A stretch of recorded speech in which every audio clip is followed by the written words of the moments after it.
if it is dead and detached. Right. Yes, Specifically. casual items like khakis. If there's a pair of khakis anywhere in your lie, you can move that. Correct. But blue jeans has got to stay. Yeah. Or Goob, like- there you go, Goob. You got it. Damn it. It took me a second to get it. Once I got it, I was like, damn it, Jason's right again.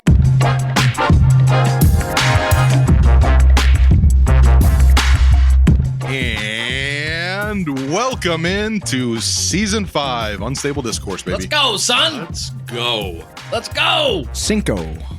Can you believe that we are starting this now for the fifth time? Crazy. Fifth? Yep. 1, 2, 3, 4, 5. I plead the fifth. I plead the fifth. 1, 2, 3, 4, 5. Anything you say, 5. Go ahead, ask me a question. Did you? I can believe it. We've had enough of these landmarks now that, like, each time we pass a new landmark, it's getting less cool. It's just like, yeah, we pass landmarks all the time, dog. It's not a big deal. Yeah, we good, dog. This season is going to have some other cool landmarks. We're doing some cool new things. Yeah, we are. Can't wait to tell you guys about that. Some things never change, though. I've already touched the mic. Ryan didn't see it, therefore I did not get scolded. He put some preemptive touches in just to get him out of the way before we actually Get a recorded. few out of the way. Yeah. Whether you're listening for the first time or you've been with us the whole time, thanks for being here. Nobody's been here the whole time. God, I hope Yeah. not. Oof.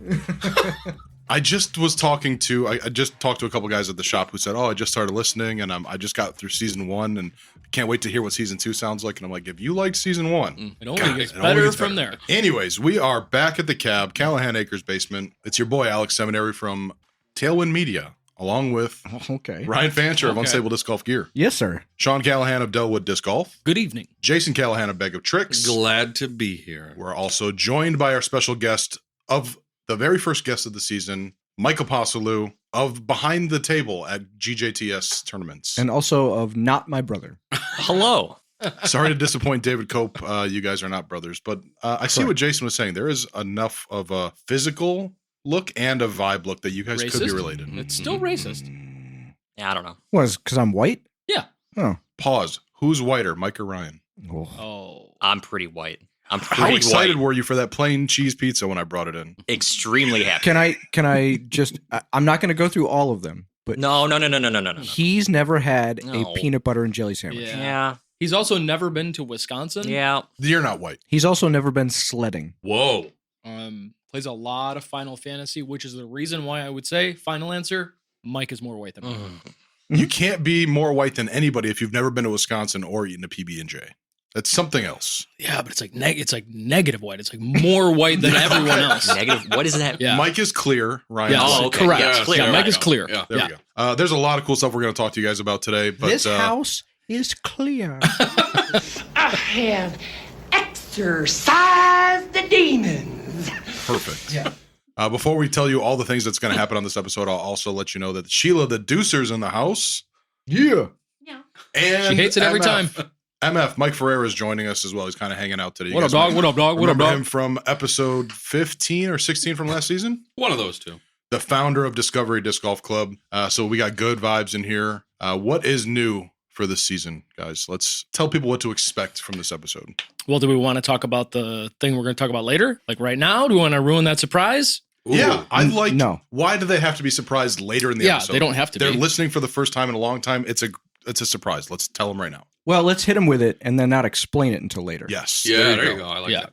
Jay, you were the seed of this, so you tell the story. It started. You with- did plant your seed. I planted my seed. We touched So- tips. Deep. You planted it It deep. started with a conversation that I called. No, you called me because you had posted something and you weren't sure if the That's audio right. was playing. That's right. And That's you were right. like, "Hey, I saw you just liked it on Facebook. Did the audio play okay?" And I was like, "Yeah, it did." And then I was like, "I have this idea for an episode," and I explained the premise. And we were like dancing around the concept. We might get to it actually. I think we're gonna still do my idea somewhere in the middle of the season. I think we're gonna have a fun thing that we do. You have had a fun idea or two in your day. Yeah, Couple. yeah. I got Couple. I got a thing lined up. But from there, you had me on speakerphone. Yep. And between the two of us and Sheila, we came up with the idea of what if we did our own fantasy disc golf league within just us. right? Mhm. And then The UDU, if you will. the UDU. Well, that's a thing now. That's so a thing. You're welcome. Yep. That's where Jaylene exists. That's right. That's right. Only within the UDU. So what we've come up with is the five of us, Deucer included, have prechess.com come up with our team that we are going to follow their tournaments through the rest of season 5 of Unstable Discourse. And we're going to get points according to how our players on our team play throughout the season. We will explain how this league is going to work and what's Yes. cool about it, but Yes. just know that once Ryan got his hands on this, he came up with all kinds of rules and structure. We will and- get. That's Yeah. where we're going to get It into is later. cool. I was How not cool. It's very interested cool. because fantasy leagues don't interest me in the least because I think they dilute sports for me. I stop watching the sports to enjoy them and start looking at stats. I hope this player from X does this so I can get points, and that doesn't make sense to me. I don't like it. Mhm. I like looking at stats for the teams I'm rooting for, and like because I love analyzing that, but not for getting arbitrary make-believe points. But the moment we said, okay, we can do a fantasy league and we can make it whatever we want, then I was like, oh, yeah, absolutely. I'm in. Yeah. Let's do it. Yep. We'll tell you guys how it's going to work later. There's some pretty cool segments that are going to come along just from this concept alone. But the other thing that we're here to talk about today is the new rules that the PDGA came out with for this season. We think Mike is a really good guest for that topic. Maybe. You know your rules. Maybe. So we got that. We That's got a super that. white thing to do, though, It is. Yeah. for sure. Knowing Oh, the yeah. rules. Oh, yeah. Oh, yeah. That's racist. You White can't- bread. White bread. Aside from those things, we got our standard fired up Callahander rundown. We got it's not the meat and potatoes, it's not the nuts and buds. Yeah, do we even- oh my What God. is it? God. What is it? We're going to figure that out tonight. We which have is like good. 18 minutes to figure that out. Yeah. Uh-oh. All right, We'll we'll see figure what it out happens. on break. We'll see what happens. Yeah. Oh, boy. And then we got some questions in the mailbag from some of our more proactive and dedicated, lovely listeners. Thank you all for that. Mhm. Everyone else, you're dead to me. Let's keep going. Let's keep going. Let's start with fired up. Let's do it. That usually starts with me making a noise right now, doesn't it? It does. Fired up! All right. Let her rip. That's some good energy. You are notoriously 12 to 18 inches from the microphone until you want to scream, Yeah. and then you get right up its butthole. And then it's in your ears real loud. Yeah, Sorry which about is the that. opposite of what you should do. I love That's you. right. Yeah. I love you. Sound like you know a little bit about audio. It's funny. Ryan, It's funny to me. Ryan, what are you fired Yeah. up about? Obviously, I can't not say I'm fired up for baseball because I just listened to a Cactus League game today, Cool. which is awesome. But I say that every season. It's true. I'm going to leave it at that. Yeah. I'm stoked for baseball. Cool. Next, Sean. Yeah. Got him. But that's it. Like the season is starting. I think we've tweaked things in the tournaments that we're going to run during the season that I think are going to make things a little bit more seamless, a little bit more fun, a little bit more, I guess I should say, a little bit less taxing and a little bit less stressful for us. So I'm excited to see how that turns out, but I don't have anything specifically. We did get a taste of 71 degrees, Yeah, we did. Mm-hmm. A taste. Mhm. and that got me more fired up than I thought it would. Like we played around at Delwood with Dane of Ichi Dana Vici. That's his name. and Ryan Stilson. And then the moment I got home, I went and had to dig out my bin of shorts that I had put away. Yeah. And I got some shorts and went outside, and It's shorts only now until November. I wish it was. I mean, Yeah. then it was like a low of 9. It felt like 9 the next day, Yeah. 9 degrees. Yeah. Yesterday was cold as shit. But it's coming. So everything spring is happening, and that's all I got. Cool. I'm going to take this moment to pour some M&Ms out on the table because it's going to be noisy. And you can Nice. edit this right out. Get him out. And pass that bag. And pass that bag. I'll go next. Now that you said I need to edit it out, I will definitely not. Yeah, Yes. that's staying in. You love to do the opposite of what people expect. Always. Don't tell me what to do. I am also with Ryan in that the new season feel is definitely upon us. The shifting and going from what we have been referring to as league season now is ending and tournament season is beginning. That is a little small portion of my fired up. Second thing I'm fired up about today is the fact that we have been doing, and we just watched a rendition of one of those videos, what we are calling the Canyons Log.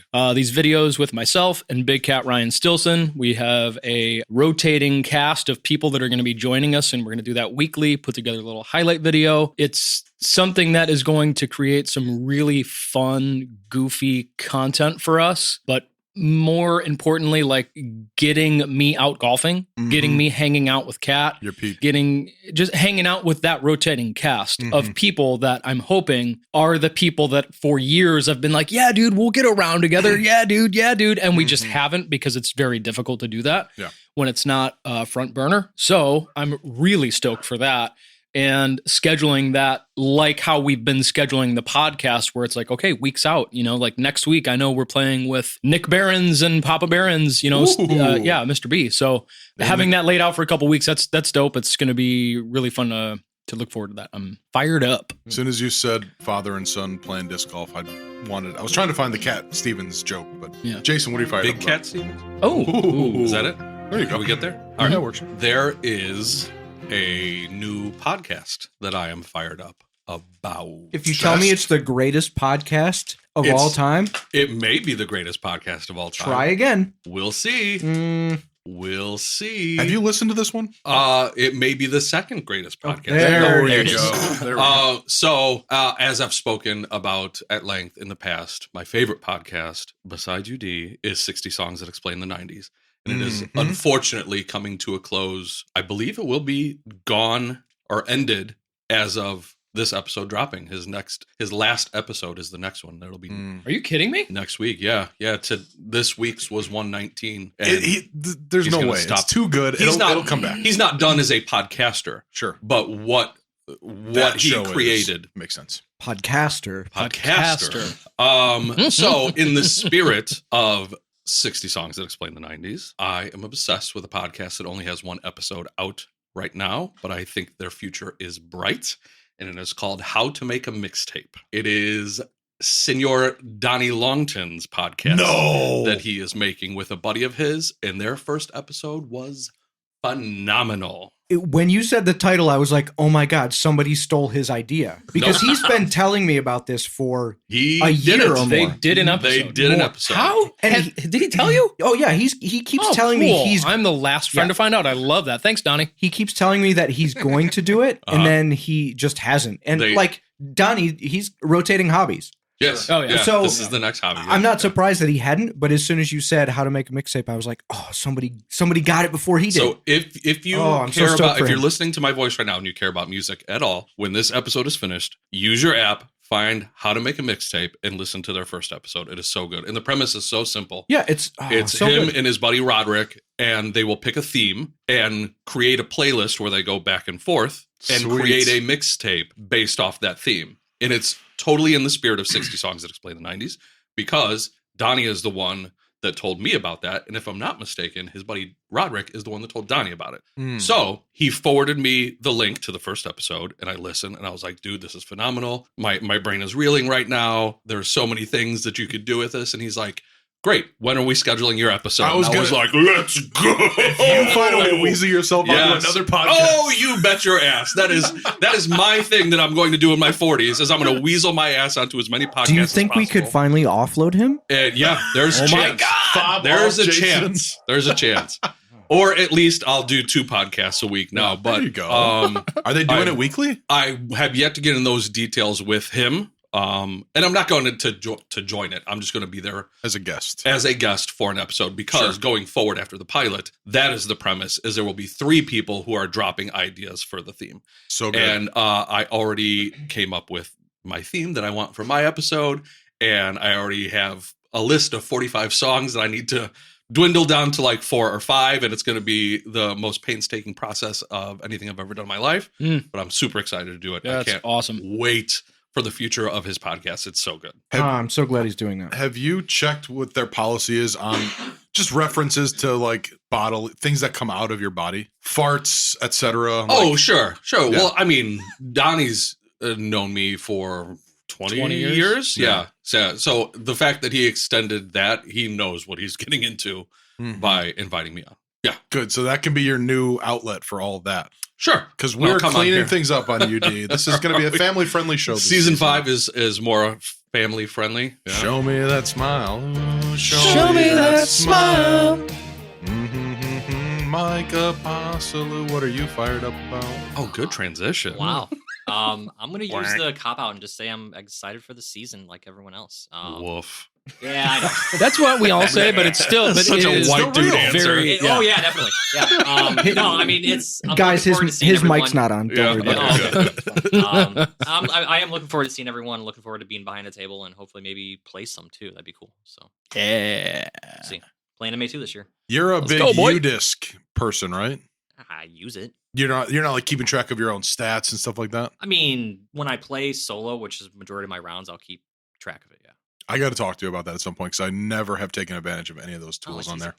Okay, if that's all you're fired up about, then I'll keep it moving. Yeah, we're good. Ryan loves that. He's trying to keep us on a time budget this season. Time budget. Time. Ryan, is there anything you'd like to ask me? No, we're good. Callahan? moving on. Yeah, Cal Helen, moving right? on. Hey, Alex.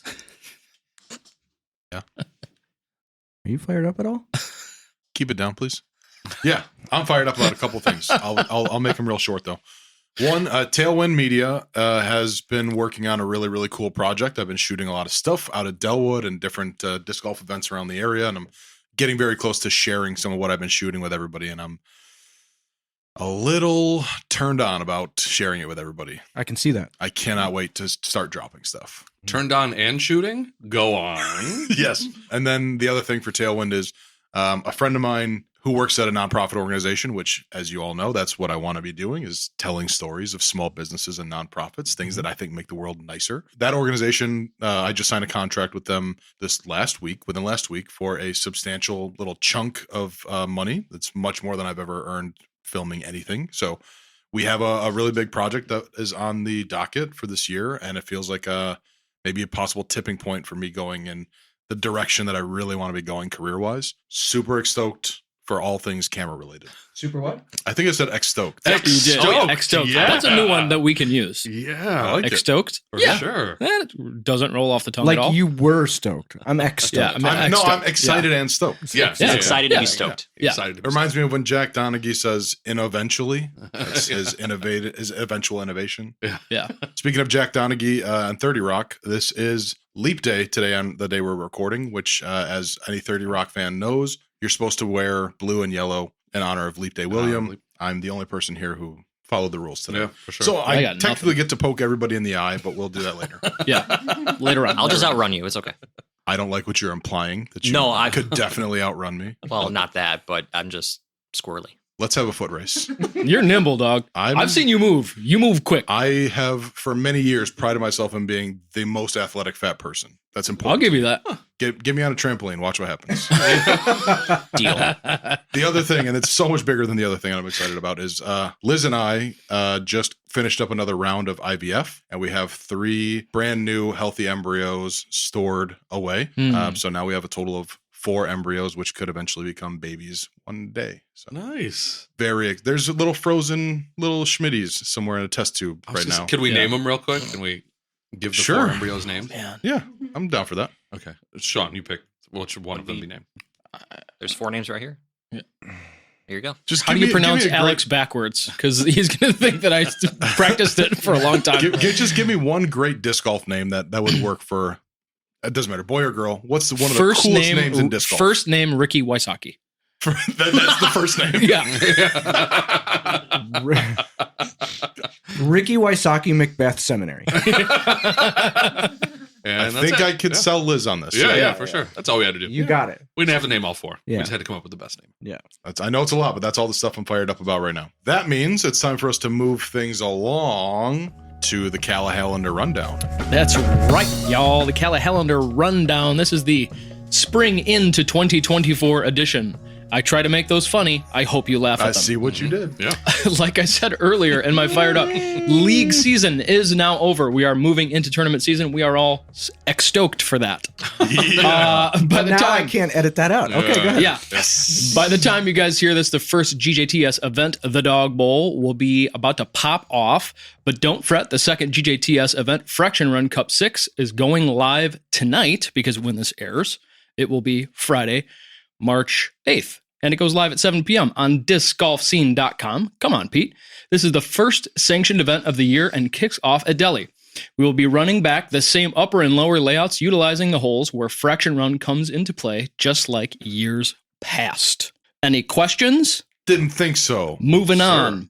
GJTS TDTC, your favorite team match play event, is coming back for its 4th year and will be on Sunday, May 5th. It is the year for Team Green. God damn it. Well, Everybody else has won. it will be Cinco de Mayo. Okay. I don't know if that helps Team Green at all, but it feels like a green holiday. Okay. Does it? Cinco de Mayo? I don't care Does it if I feel have to green? cheat. Yeah, Team a Green is little winning it. Okay. Moving on. Registration goes live on Friday, April 5th at 7 p.m. on I think of limes and margaritas. There That's it is. discgolfscene.com. Yeah, go ahead. Limes and margaritas. This is the 3rd event on the Greater Joliet Tour season, with 5 points going to each player of the winning team. Up next is the 21st New Lenox Open. New year, new logo, new Lenox. Oh, 4th event on the Greater Joliet Tour Finally, season something funny. Better ingredients, better pizza, Papa John's. will be on May 25th and 26th and is an AM-only event utilizing a fun tea time block shotgun start. Proved to work like a well-oiled machine last year, so let's do it again. Event registration goes live on Friday, April 19th on discgolfscene.com. Come on, Pete. That is all I've got for you guys on this spring into 2024 edition of the Callahallander Rundown. All of this unofficially brought to you by discgolfscene.com. Come on, Pete. Yeah. You got Before we move all the way past the Callahallander Rundown, I want to have our boy Mike Ferreira hop on and tell you about the league that he told us all about last season. Mike, you want to hop on and just let people know when is it happening and what it is? So we are going to be kicking off the Discovery Club at Haynes Wayside in New Lenox. And we are going to be running it the first Monday, the last Friday, and also mixing in a travel day for a random weekend mixed in there. So that way we can get other people who aren't able to go to New Lenox out and check out the club and see what we're working with and support a great cause. So looking forward to everybody being out there. We're looking for at least starting it off in April. So The first Monday of April? Was that right? first Monday of April, last Friday of April, and we'll probably do like one of the second or third weekend in it for a travel day. So April 8th. First Monday No, of I'm sorry, April it's is April 1st. April 1st. Yeah. April 1st. So are you even telling the truth, Mike, or is this all Yeah, or is bullshit? this all no, this is April not- no, but yeah, we're doing it April 1st. We're kicking it off. This isn't a joke. This is for reals. So I look forward to seeing everybody at New Lenox. Plug your Facebook and your Instagram real quick. Let the people know where they can find more information. You can find out more information at Discovery Disc Golf Club on Facebook. Also, we have a Instagram page that is Discovery DGCIL. Also, you can email me personally at discoveryclub91@gmail.com. Love it. Also, the cause that we are supporting is mental health recovery. So we're looking to aim at ending stigma towards mental health and also addiction and recovery as well. Nicely Dope, done, my dope. friend. Yeah, Good job. that's good. Mike loves to be put on the spot. All right. Thank you for that, Mr. Ferreira. And that is a wrap on the Callahallander Rundown. So usually that means it's time for us to take a little break. Let's do it. We'll be right back. After these messages. Hey, Disc Golf family, it's Andrew Weary with Redemption Disposal and Recycling. If you need a dumpster, we are your go-to local contact. Are you getting a new roof, remodeling your house, or doing some landscaping? Maybe you're just looking to get rid of the old junk to make room for your new hyzer racks and disc golf gear. Redemption Disposal's standard-sized dumpsters are large enough for most jobs. The 15-yard dump trailers are on regular tires and hauled by standard pickup trucks, helping avoid any damage to surfaces, allowing for tight maneuvering, and the compact style helps minimize any inconvenience to homeowners. Our convenient and speedy service is unmatched, all at a competitive price. You can find us on Facebook at Redemption Disposal or email admin@redemptiondisposal.com. We look forward to helping you out with your future projects, but until then, we'll see you out on the course. And we're back. Ooh, that was a good break. We just did something so fun. You guys will never know exactly what we were just doing, but it was awesome. We did Yeah, it some was. serious back of house organization. Yes. Yeah. Now that we're back, that means it is time for the gin and juice. Nice. Glad we landed on that.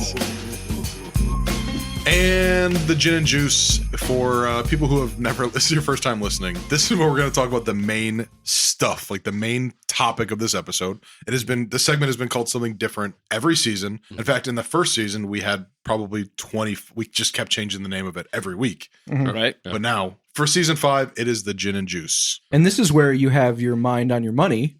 And your money on your mind. There you go. That's right. And we love Just this to be idea because Sean pointed out that Snoop Dogg has a new seltzer drink that is supposed to be available nationwide this spring called Gin and Juice. Correct. So hopefully, Oh, I did see an ad for that. Yeah. It looks pretty cool. if we can find them, and listeners, if you can help us find these, Yeah. we want them on this show. We sure do. The juice of the Gin and Juice today is the new rules from the PDGA. Mike, you're the expert here. How many rule changes are there this season from last season? Do you know? More than 2. I don't know the exact total. Yeah. Okay. Less than 50, more than 2. Yeah, it's So more than 2, more than 2. less than 10. Depends. I mean, there's They're like little edits and addendums. Yeah, there's some like that are changing like- the wording. right. There's some that just add clarification, but Word then there's addendums some is that very are funny. Addendums. there's some that are like they're not like major ones, like the ones that we're gonna get to early, but Or they there's- are major ones. You see what I did there? Ha, ha, Hey. ha, ha. It's a PDGA Because joke, there are guys. majors. Man, Because there's yeah. majors. Sean's funny this season. New have for this changed. season. Sean's finally Things funny. have changed. It could be the gin. Could be the It juice. could be the We don't juice. We'll never know.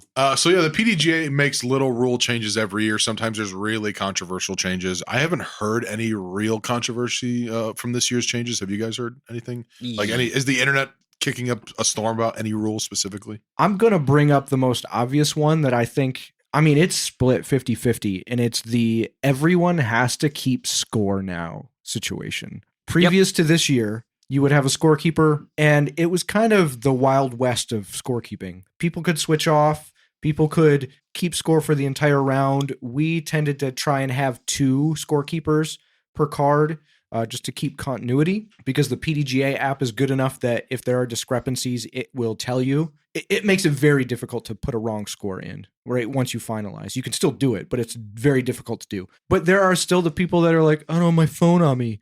Or, they show up at the last minute, and it's just easier. My phone's at 8%. Yeah, to default to, well, somebody else will keep score. Now everyone has to keep score. Mm-hmm. But that doesn't mean everyone has to do it digitally, does it? No. No, it doesn't. Okay, so you have the option of going paper or digital, but everyone has to do one or the other. That's correct. Because what happened at chess.com, the cell signal was not great in some of those spots. So you couldn't technically actually use digital scorekeeping.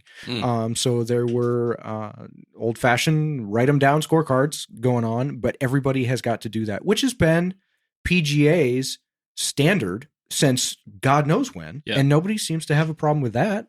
They're professionals that are making millions of dollars, Right. and they're still writing their scores down with little tiny pencils. Mm-hmm. No big deal, guys. It's Yeah. not a big deal. Yeah. There's a lot of people that are thinking that it is exclusively digital, and everybody's kind of, I think, up in arms instead of realizing, oh, it could just be paper. So Jason Allen can't even disc golf anymore. No, absolutely. Yeah.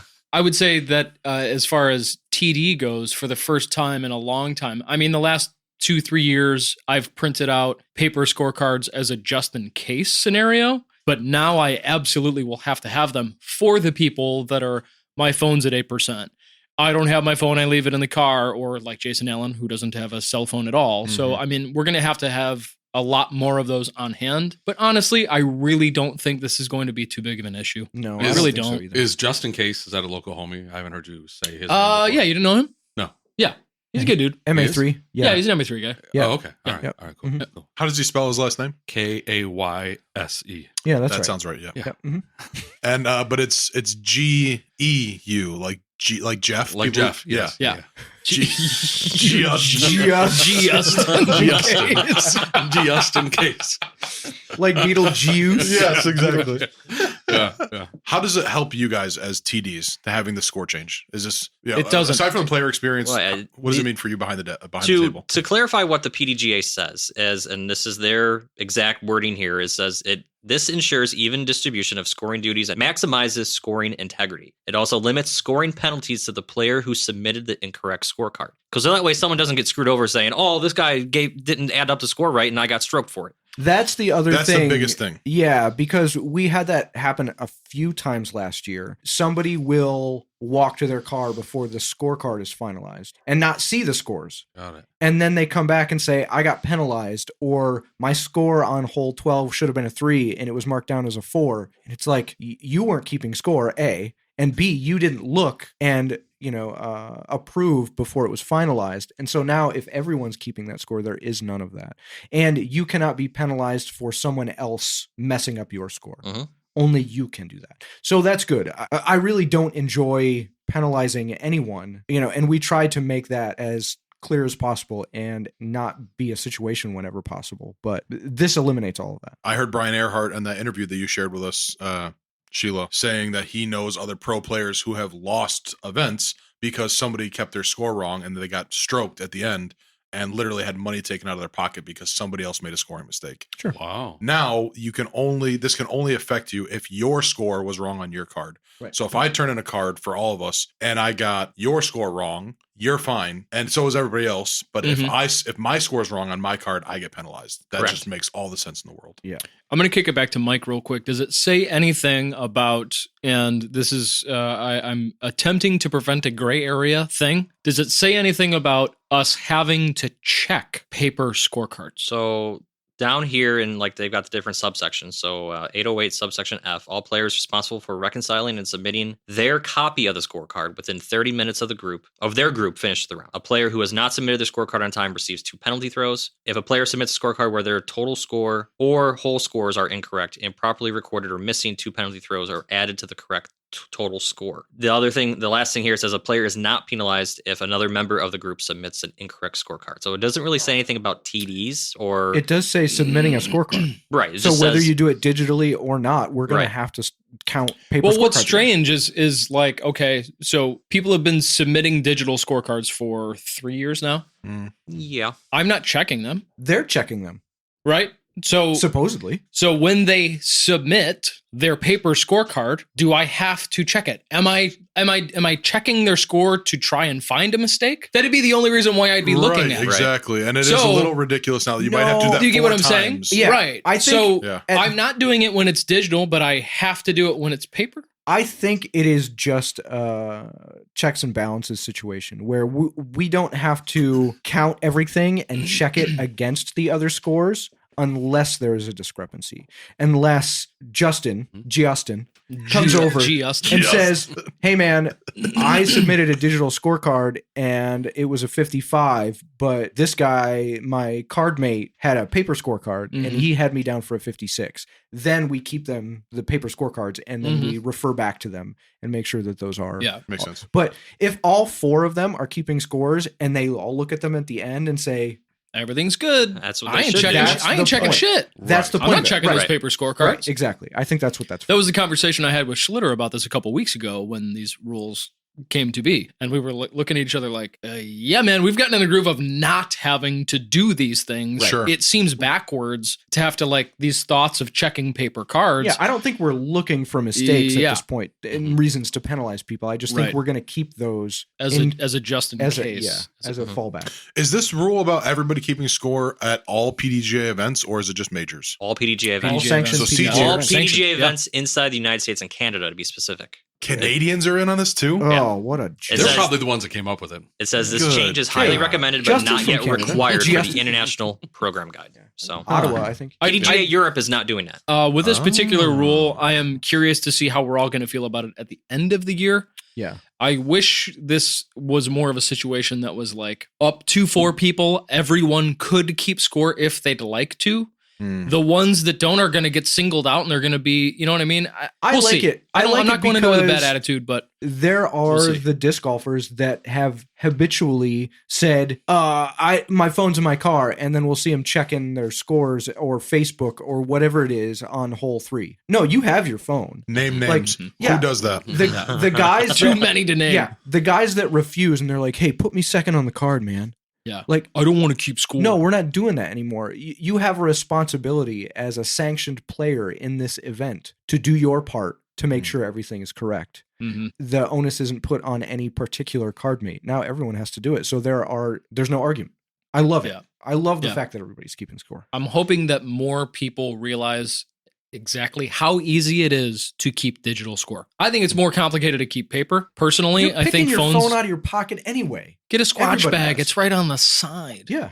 Ooh, I have one for sale, by the way. Oh, you do. A Calvin Heimberg Yes. squatch bag. Mike, what do you think is the next most important rule change of the year? I mean, it's the first one listed on here, probably because it's by numbers, but 803.01 moving obstacles. They've changed it so before you couldn't change anything by your lie or by that, 20 by 30 centimeter square, like a piece of paper square by your lie. Now you What does that mean for somebody who's never even heard of this rule? So if there's a So stick or a rock, Yeah, if there or was something in your way that's not by your lie, but before the lie, you couldn't move that. If it was like a stick or something, a rock or something that you could move, but it was in that square where you plant your foot, you could move that. But if it was in your run up, you could not. So there's a stick on the ground between just the path that you're going to run up. Correct. You could slip on that, and it could Correct. completely just screw your shot. Right. And you're not allowed to move that. Now you can't. So I'll just read this verbatim. This greatly broadens the area in which players may move casual obstacles. This change responds to requests from players that the rules grant the ability to clear casual obstacles from a larger area to accommodate a run-up. Specifically, 803.01, subsection B, a player may move casual obstacles that are on the playing surface farther from the target than the front of the edge of the lie. So anything before you're on your side of your marker, Correct. you can move. But if it's in front of your marker, you Correct. cannot move it. If it is dead and detached. Right. Yes, Specifically. casual items Yes. like khakis. If there's a pair of khakis anywhere in your lie, you can move that. Correct. But blue jeans, damn has it. got to stay. Yeah. Or Goob, like- there you go, Goob. You got it. Damn it. It took me a second to get it. Once I got it, I was like, damn it, Jason's right again. Son of a bitch. The cool, maybe not the cool, the thing that always my mind goes to when we're talking about this specific rule is when there's like a fallen tree, like a huge thing, but it's dead and detached. Technically, you can move that. Correct? Technically, you could. You were allowed to for a long time, then you weren't. They changed the rule, and now we're back to Correct. We're back to the better version with a little bit more Well, regulation. dead and Yeah. detached is a different rule set altogether. This is just specifically your lie. In the case of, I think it was Clash one year or something on hole 15 at Delwood. Ezra Aderhold in the picnic table? No. The giant tree that came down. Oh, yeah. At like 7 a.m. We cleared as much of it as we could, but there was most of the tree in the way in the fairway. And technically, if someone had the superhuman strength to pick that up and move it, they technically could because it was down Yeah. and detached. But because it was there for everyone, we basically decided that it was part of the course for that particular tournament because everyone had to play with it in the way, so it was fair. But you could technically move it. But is that a thing? Like if you designate it as the TD, that's part of the course. No one's allowed to move that thing. Yeah, Right. sure. Okay, but that would be just like something you'd call out during the players' meeting. Yeah. Or send via Messenger on live scoring app Gotcha. to anybody that's out Yeah. playing already. Or you have Mitch DePiro stationed by that tree, Yeah. and whenever someone tries He'll to touch tell it, he says, He'll scream it. Oh, hell no. That's right. Yeah. Here's what I don't like about this rule. I'm going to play devil's advocate on most of these. We have now made a consideration of run-ups. What about follow-throughs? What about those jump putts? I am more concerned, and hear me out. Everything else in our sport is measured by meters. We get meter relief from this. We get 2 meters from barbed wire, right? So why can't we just say that anything inside of a 2 meter radius around our lie can be moved? And here's why I'm saying this. If we're considering run-ups, what about when I'm 40 feet away from the basket and I want to jump putt? If there's something in front of my lie, 12 inches in front of my lie, and I don't want to twist my ankle on it, I want to be able to move that object just for safety alone. Or if it's a big branch and I want to jump putt, like it's really unfortunate that the PDGA is not considering all of the things. I swear it's like sometimes we take 1 step forward and 3 steps back. I just wish that they would simplify this rule by saying anything within 2 meters of your lie, if it's dead and detached, can be moved. It covers all bases and everybody's happy. I like that they changed it so it makes more sense so that your run up and anything behind that so you can get good footing. That's fine. But I mean, picture 40 feet from the basket and there's a 3-foot trench that is part of the course. And now you can't jump putt, right? So it's the same situation. You have to make that determination. Okay, can I jump putt and maybe twist my ankle? Because this part of the course, there's a bunch of rocks and a giant ditch in front of me, right? So now that there's just a rock or a tree branch that has fallen and now I can't move it, you have to make that same decision. We all have walked a course and there's a branch in the way and picked it up and tossed it into the woods. All of us have done that. Jason, correct? Twice earlier today. Yeah. But yeah, I don't know specifically when you're playing in a tournament if you can just walk by and, oh, there's a stick in the fairway, I'm going to toss it into the woods so that the fairways are cleaner, right? It's like your tiny little part of helping the course out. Right. I don't know if you can do that now. I like the rule change this year is better than last. I don't mind it nearly as much as I used to, but I guess I agree with you. Like, you should be able to move it if it's in front too, but like as a safety thing, purely. I want to jump putt. I don't want to roll my ankle. For safety, I agree, but all right, moving on, Mike. What do we have? There's what do you a got couple, for us, Jobin? They talk about, they define a tie and like sudden, like you have to use sudden death. What did they use for the name of the sudden death? It was an A word. Aggregate sudden death. Oh yeah. So good. rather than just make it be sudden pure death. Where sudden death, you first can go hole 6 somebody holes. wins. You can make a 3-hole sudden death or whatever you determine. 6 or fewer. Okay, 6 or fewer, so that the 2 players that have tied have to play through those 6 holes. So if you are down by 1 after the first hole, you can make it back in that sudden death, which defeats the purpose of calling it sudden death. Yeah. Right. So it's more like slow death. Yeah, more like eventual you death. can choose. The TD can define what would how the clear a playoff tie. Based on, before the rule change, so based like let's say 2023, somebody at Clash, 2 players come back, they're tied. How do you handle that as a TD? Well, I mean, I think it was just tournament director discretion, but for certain how did you guys specifically usually handle it? I mean, it was just sudden death playoff. If it was first place, second or third was a CTP. Okay. I think we had to for the we would always split winnings for second or third, and then it was just a CTP for hardware. But first place was the That's what I was trying to figure out is where does the CTP come in? But I think for Silver Series we had to predetermine what a playoff, like which playoff holes we were to use. Correct. They did define for that also is that sudden death play, including aggregate playoffs, shall begin whenever possible on the same course and layout on a previous round on hole number 1, unless a different course, hole, or series of holes is designated by the TD. So you have to start on hole 1 unless you want to start on a different hole. Correct. So, but I mean, it specifically says that it has to be the same layout too. You can't just do like, we played white to B on Clash. We're just going to go to the A pin. Right.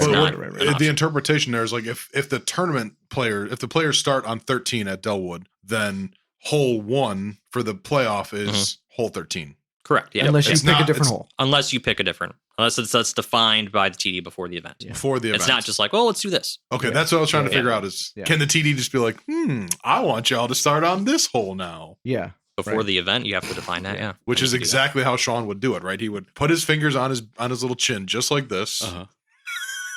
You're going to play backwards on hole 13 to hole 12. Yeah. Well, I think y'all are going to start on this hole. When did he become Blanche Devereaux? Yeah. He's undressing me with his eyes. Do you want to move to another table? Not yet. He's only half done. I like the idea of aggregate sudden death, but eventual death is what that would be called. I like the good old fashioned first place sudden death. Start on the hole. I mean, we can still choose that, right? Correct. It's correct. TD discretion. So what we've been doing Isn't is that what fine. that picture is from? Wasn't that sudden death play? That's When that 100% correct. After one hole. Job. Yeah. Good So job. I think what this does here is that it introduces the option for TDs to use an aggregate playoff, because that wasn't an option before. It was just sudden death. So a TD could define or could say, hey, a tie is you have to play these 3 holes, not first. I think that would have been cool for Clash. Like, okay, now you guys have to play 13 pros and cons. I think I love that the pressure that comes on for sudden death is like this other measure of the player. Like every single shot matters. Yeah. The next throw you're about to, everything is riding on it. And it's cool to see who can and can't rise to that. But then at the same time, somebody banks a tree on that drive, like the playoff is over now. We did have a 3-way playoff for first last year Fraction Run Cup, if you recall. Yes, we did. Yes. And that went to Couple of holes. Couple holes, yeah. Yep. I remember Berto dropped off and took third. Mm-hmm. And then I don't remember who it was. Might as well have been 10 years ago. Mav. And iMac. That's right. Oh, Maverick. And Maverick took it down. And Berto. Isaac second. Berto third. Yeah. Yep. We got there. I saw his face. I couldn't think of his name. He said all three of those names. I think he got there. I said Berto. He said Berto. The aggregate playoff, I think, is cool for the spectators. Yeah. Just given that the playoff is the most exciting thing that can happen, and if it's over on the first throw because somebody hit the first available, right? That's like, it's a bummer, right? Yeah, like cool for the player who just won, but like all of us wanted to watch the intensity. Mm-hmm. Yeah, I like the option. It's cool. Do we get into the other one?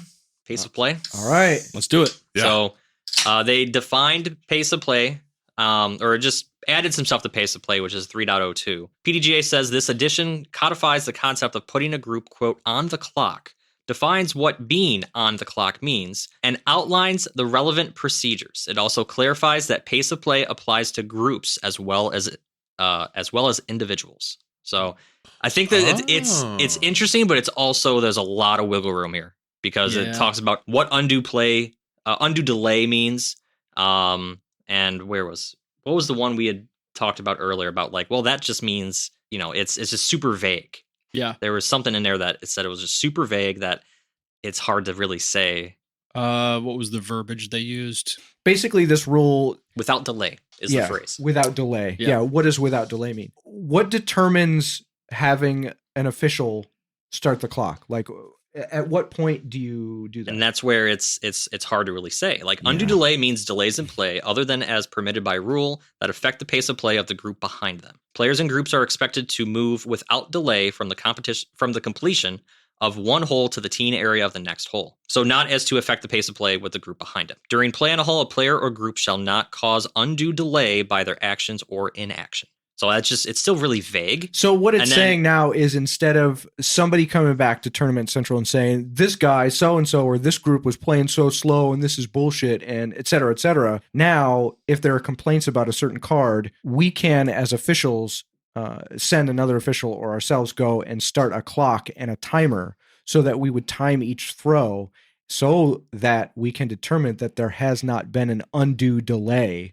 which pulls somebody away from I'm not doing that. Like that's why I don't like this rule. Like, I get why they'd have to implement it at majors and DGPT. There's so many officials and there are so many. But if you think that volunteers. I'm going to go follow around the two people that you and I have in our heads that would be problematic for this rule, already know who they are. Ain't happening. Yeah. Ain't happening. I don't listen to those people when they come back and complain. I go, get your player pack and hit the bricks. Okay, man? Right. Like, we're all just casually playing disc golf here. Everybody relax. Shut up, nerd. Yeah, man. Like, chill out. This is what I don't like about the PDGA rules. I don't want to go off on too much of a rant here, but like, there should just be separate rules for separate things. I understand the implication on the highest level for this rule because we've seen the Nikos and the Gannons take too long and the professionals at the highest level complain about it and it is affecting their game. And absolutely, it should be implemented on that level. But I just can't see how.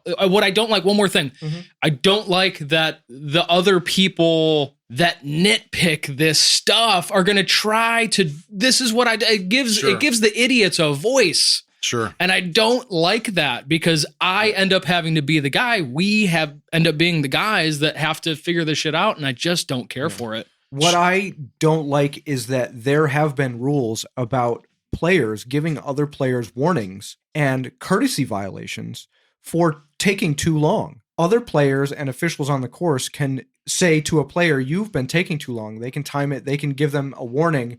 They can tell the officials. There have been outlets to prevent extended play or undue delay, as it's called, but nobody uses that. People will complain extensively. They'll come back and every tournament. They'll sit at Tournament Central and sit next to us behind the table, which we don't want in the first place, for 45 minutes about number one, how so-and-so got their rangefinder out 4 times and then walked back and then walked over and rattled the chains and then walked back and did all this stuff. And we say, well, did you say anything? Yeah. Did you give them a warning? Was there a courtesy violation? Did you do anything about it? Of course they didn't. They just want to bitch about it instead of doing what it would take to either penalize or warn that player, and then maybe eventually that player's like, oh yeah, maybe I'm being a jagoff. I got to get my shit together, and I have to start playing like the rest of us. But that doesn't happen, so it just perpetuates itself. And then there are rules like this, which are never going to be enforced. I like the idea in theory, but there's like no the way. local level, no way. Yeah, No, I don't see it. Which is why anywhere around here. I'd love to see a subsection on these rules where it is applied at A tiers or above. Or just get rid of it. Tournament directors can make that determination. Correct. Yeah. And that's I was going to mention this about the Like 2 meter putting rule. on the clock. Yeah. Because that's an actual thing that they want to define. Yeah. That it's the first thing here is like if in the sole discretion of the tournament director or designated tournament official, a group is causing undue delay, that group may be put on the clock.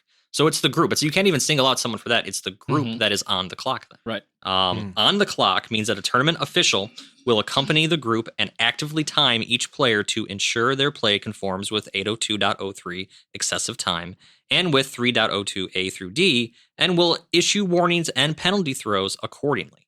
Like that's just micromanaging, man. It's insane. Yeah. I'm not doing that. Yeah. We're not doing that. If you, I'm not I'm going gonna get a striped jersey. I'm not going to go, hey, John Cleveland, 77-year-old John Cleveland. Yeah.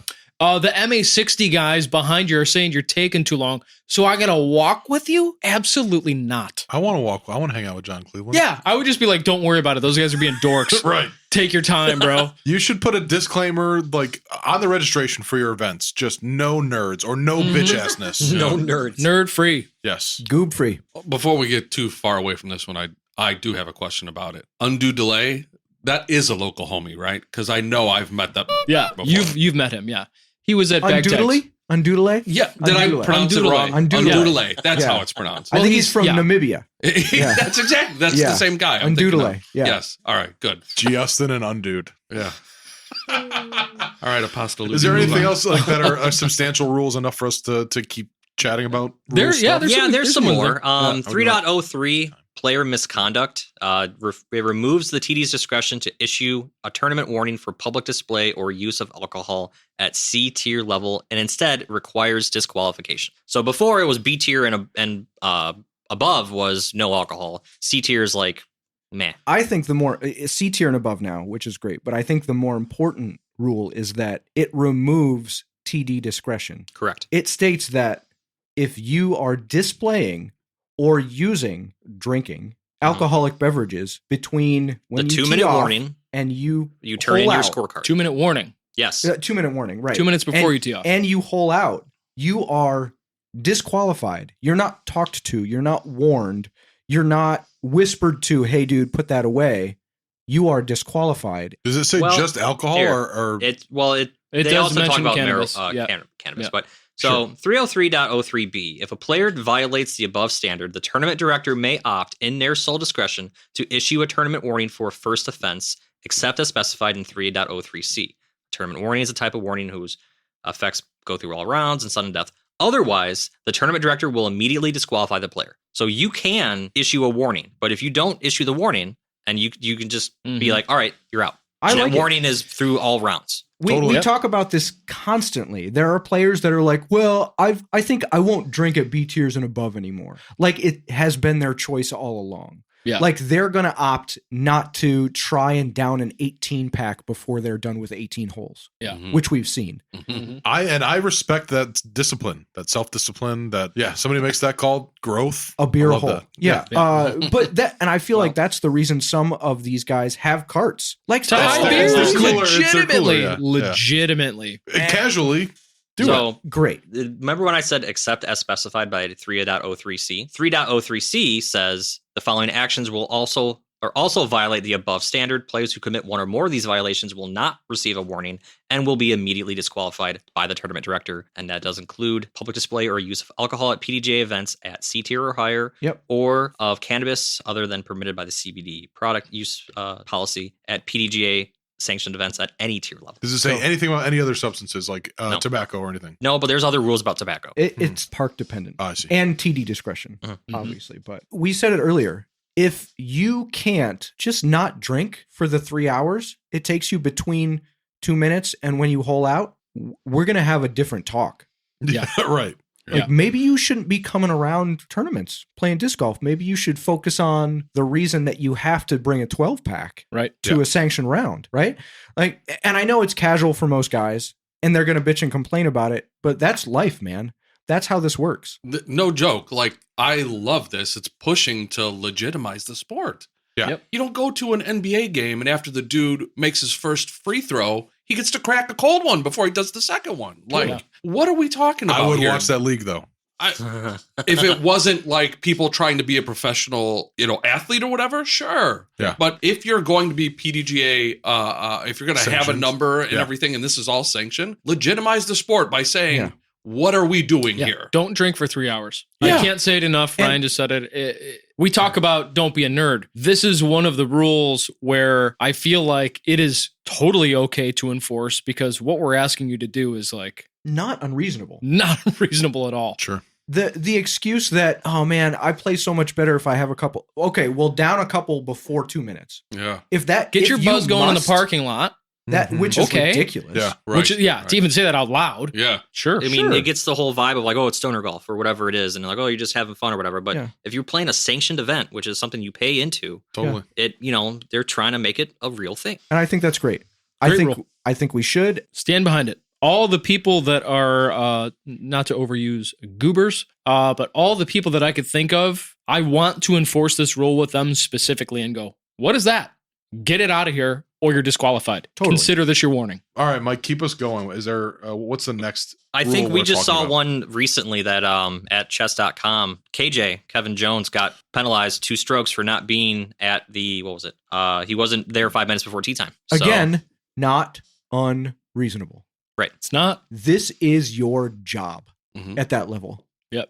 You can't be 5 minutes early to your job, what you've trained for, what you spent money to travel to. What you call your profession. The reason I think it's great is not because it's for the player. It's for the card. As soon as you're within that 5 minute window and the player's not at the tee box yet, everybody's now wondering, is this person going to show up? How are we going to deal with this if he doesn't show up? And it puts a state of stress on everybody. Yeah. Like, I might have to make a decision that's going to suck. It's an integrity and respect issue to me. And this is competition manual rules that still apply. And specifically for the 5 minute thing, it's for majors and elite series. Which I think is good. Yes. I like that they specified there because I'm going to go back on what I said before. At our C tiers and B tiers, some of these guys are working 6-7 days a week. Yeah. I don't want to be the guy that ruins their 1 day off. Yeah, right. So if they are legitimate, I don't want them to be late and I want them to respect everyone else's time. I 100% agree with you there. Yes. But there are definitely instances where people have just gotten caught up. They couldn't have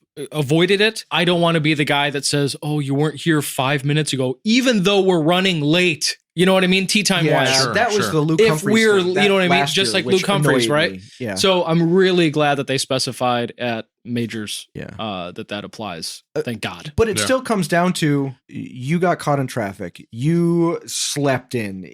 I don't care what it is. With the exception of Jason Allen, we all have tiny computers in our pockets. Yep. And we could just say, hey, I'm on my way, which alleviates all that stress. Hey guys, he's coming. Don't worry about it. Yeah. Right? Right. Even if you can't do that, that would eliminate all the issue. Yeah. Right? Just a message. I wonder if KJ said, hey, I got lost because I've never been here before, or I don't know where I'm going. I'm in Florida, who God knows where, right? An alligator ate the tire on my rental car, right? I can't get there, whatever it was. I know I'm probably going to be late. I am so sorry. Like anything like that. And I wonder if that would have been avoided. You know, I don't know if it's a hard and fast. Right. I don't know. My gut is he probably didn't and just didn't worry about it.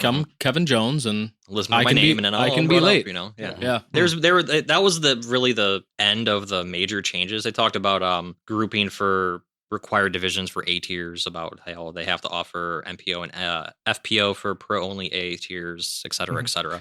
Oh, there was one small change to the payouts, the AM payouts. Oh, right. It used to be if you didn't pick up your amateur funny money or payouts or whatever it was, you had 6 months to do so. The TD had to keep track of your shit for 6 months. Yes, and they had to make a reasonable effort to get those to you via mail or whatever. In Sean's case and Sheila's case, it's at the shop, and it's very accessible, you know.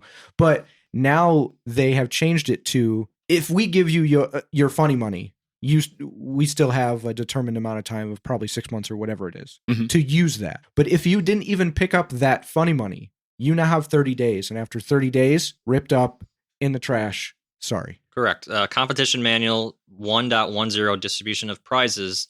They just said, and I'm quoting here, these changes clarify at what tiers TDs may offer merchandise to amateurs playing professional divisions and reduce the time frame for relinquishment of unclaimed prizes. Specifically for what Ryan just mentioned, G.5 says any prizes, cash, trophies, or merchandise that remain unclaimed through no fault of TD 30 days after completion of the event are then relinquished by the player. TDs must make a reasonable effort to provide the payout to the player by contacting them, offer to ship, etc. And then highlighted here about a new thing is a player has claimed a gift certificate, gift card, gift code, or similar prize upon receiving it, and this time limit does not apply to the redemption of such certificates, cards, codes, or similar prizes. Right. So once you get that in your hand, then it's good for whatever the TD says it is. Right. But if you don't make an effort to get there, then it's 30 days. Yeah.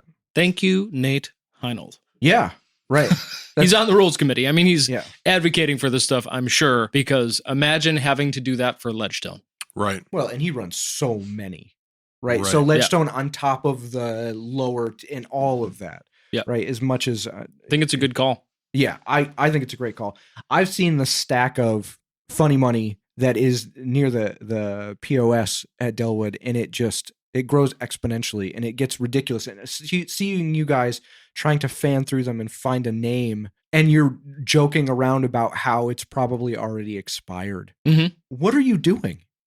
All right, there are, like I said, there's some other minor changes, and this applies to the official rules of disc golf. 802.05 is the lie rule, and they clarify No how lying. This clarifies how the line of play behaves when a plane surface ends. So in all cases that the lie is a rectangle that's 20 centimeters wide by 30 centimeters deep, centered on the line of play behind the rear edge of the marker disc. Line of play is the imaginary line, blah, blah, blah. If that plane surface ends, the line of play continues on the nearest plane surface following that line. They're just clarifying how that lie ends, because that, and they also talk about relief of from obstacles, about harmful insects or animals that are in front of the lie. Previously, a player would not be entitled to relief if it was in front of the lie, but now if there's like a big spider web or something, I guess you can move it or get rid of it if it's in front of your lie. You can call Steve Brown and he will help you out. Yeah. Yes. I mean, will. 'cause Downtown, that Steve Brown. That has been an issue. Yes, If that it has. giant tree on 15 housed a bunch of bald-faced hornets and you were directly behind that tree, too bad. Get stung before or not before That's you throw. again where the no bitch assness comes into play. Right. Yeah. Don't be a bitch ass. Some other some other minor ones.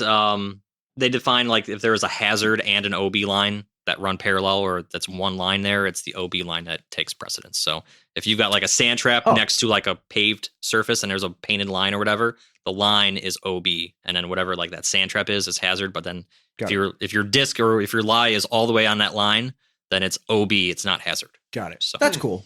Yeah. That makes sense. That is so specific.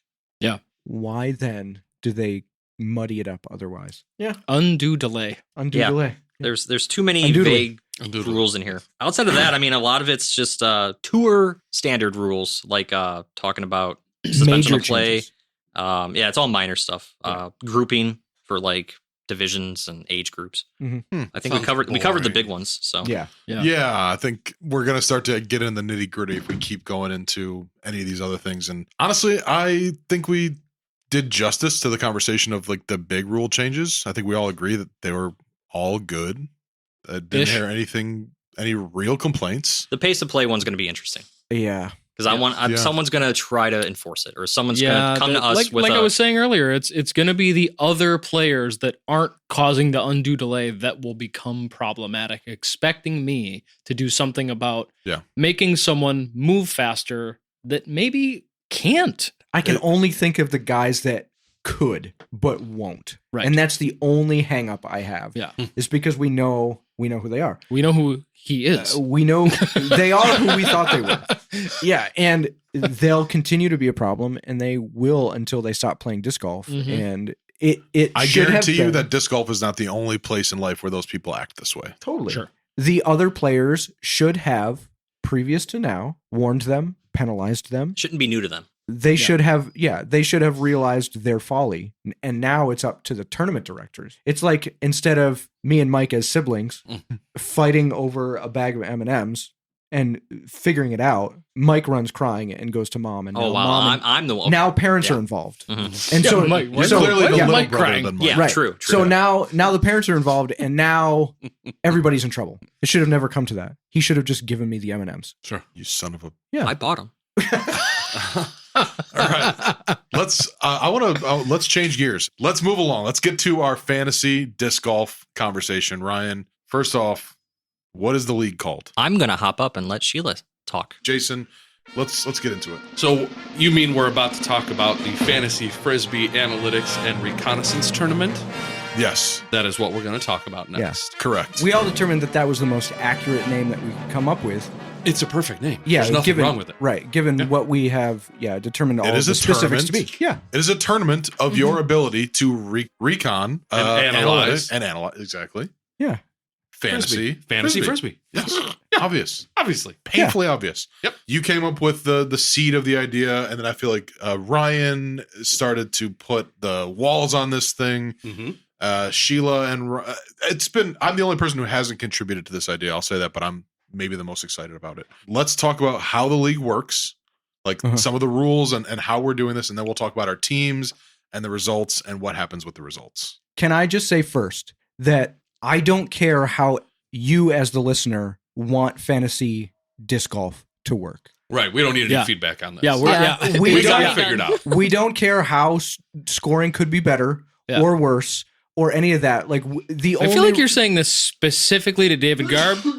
Oh, no, I wasn't even thinking of David There Garb. will be other people for sure. But Garb, shut up. Yep. Yeah. Just sit back and enjoy, bro. Yeah, the whole reason I'm excited about it, which I alluded to earlier, was that we get to make shit up as we go. Yeah. And that's the only and it's us. Yes. Right. We're doing it's not it a our bunch way. of people we don't know. It's not 16 people that we had to do a giant draft and we have to change players every 5 minutes so that we're all that kind of stuff is thrown out the window, and I think it's great. So the night before chess.com, we got together and we drafted our players. The morning, the day before, this all sprung into Yes, we figured it out that morning. Yeah. Picked our teams that night. So each of us chose 7 players, 5 MPO, 2 FPO. We also allowed ourselves 2 alternate MPO and 1 alternate FPO player that shall be drafted. Only used if main team players are not on tournament roster or DNF in any round other than the final round. So our team is 10, but we only have 7 active at any one point. Right.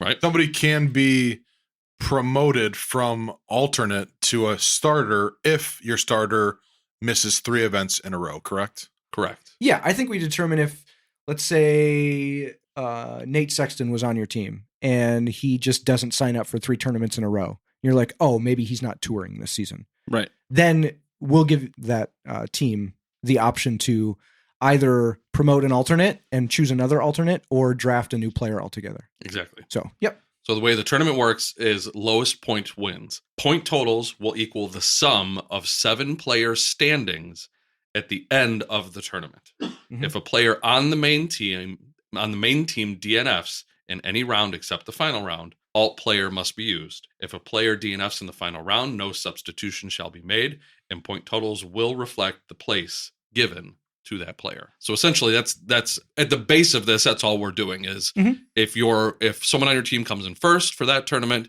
they get awarded 1 point. If they come in 69th, they get 69 points. Nice.